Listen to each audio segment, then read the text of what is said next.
आइए आज सुनते हैं माँ पार्वती के अखंड सौभाग्य की प्रेम गाथा यानी तीज की व्रत कथा। तीज का व्रत विशेष रूप से सौभाग्य, प्रेम और समर्पण का प्रतीक माना जाता है और ये व्रत माँ पार्वती द्वारा भगवान शिव को पति रूप में प्राप्त करने के लिए किए गए तप और उनकी अटल भक्ति की कथा पर आधारित है। ये कथा न केवल आस्था की मिसाल है बल्कि स्त्री की शक्ति और उसकी दृढ़ इच्छा शक्ति का भी प्रतीक है। बहुत प्राचीन समय की बात है। पर्वतराज हिमालय की पुत्री पार्वती जब जन्मी तभी नारद जी ने बताया कि ये कन्या भगवान शिव की अर्धांगिनी बनेगी। लेकिन शिव जी तो बैरागी, योगी, शमशानवासी और विवाह के इच्छुक नहीं थी, पर पार्वती मन ही मन शिव को अपना पति मान चुकी थी। उन्होंने निश्चय किया कि वो तपस्या से शिव को प्राप्त करेंगी और पार्वती जी ने कठिन तप आरंभ कर दिया। दिनों दिन फल और जल का त्याग किया।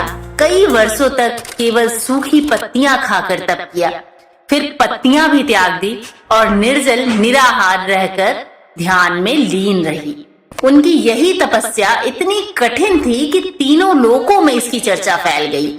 शिव जी उनकी परीक्षा लेने स्वयं साधु रूप में आए। उन्होंने पार्वती से बोला, हे कन्या, तुम क्यों इस योगी जटाधारी भस्मधारी शिव के पीछे पड़ी हो?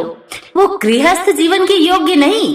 पार्वती मुस्कुराई और उत्तर दिया, भगवान शिव मेरे आराध्य हैं, मेरे प्राण हैं। उनका हर रूप मुझे स्वीकार्य है और यही मेरा सत्य प्रेम है। शिव जी भाव विभोर हो उठे। उन्होंने अपना असली रूप दिखाया और माँ पार्वती से विवाह करने की स्वीकृति दे दी। इसके बाद भगवान शिव और माँ पार्वती का दिव्य विवाह संपन्न हुआ। माँ पार्वती के इस सत्यनिष्ठ प्रेम, अटूट तपस्या और समर्पण से प्रसन्न होकर शिवजी ने आशीर्वाद दिया कि जो स्त्री इस दिन व्रत रखकर मेरी अर्धांगिनी की भांति भक्ति और श्रद्धा करेगी, उसका सौभाग्य अखंड रहेगा। वो अपने मनोवांछित वर को पाएगी और वैवाहिक जीवन में सुख शांति बनी रहेगी।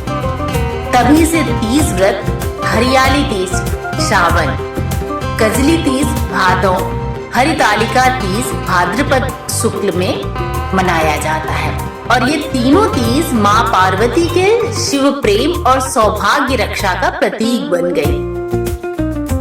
प्रेम केवल आकर्षण नहीं होता, ये तपस्या है। सच्चा प्रेम किसी से कुछ मांगता नहीं, वो समर्पित हो जाता है। माँ पार्वती का प्रेम हमें सिखाता है कि जो मन से प्रेम करता है, ब्रह्मांड भी उसकी पुकार सुनता है। तो हर स्त्री जब तीज का व्रत करती है तो वो केवल उपवास नहीं रखती बल्कि माँ पार्वती के प्रेम पथ को पुनः जीवंत करती है। तीज की हार्दिक शुभकामनाएं। हर स्त्री सौभाग्यवती और सुखी हो। वीडियो अच्छा लगा हो तो लाइक, शेयर और सब्सक्राइब करें। कमेंट में हर हर महादेव अवश्य लिखें। ओम नमः शिवाय।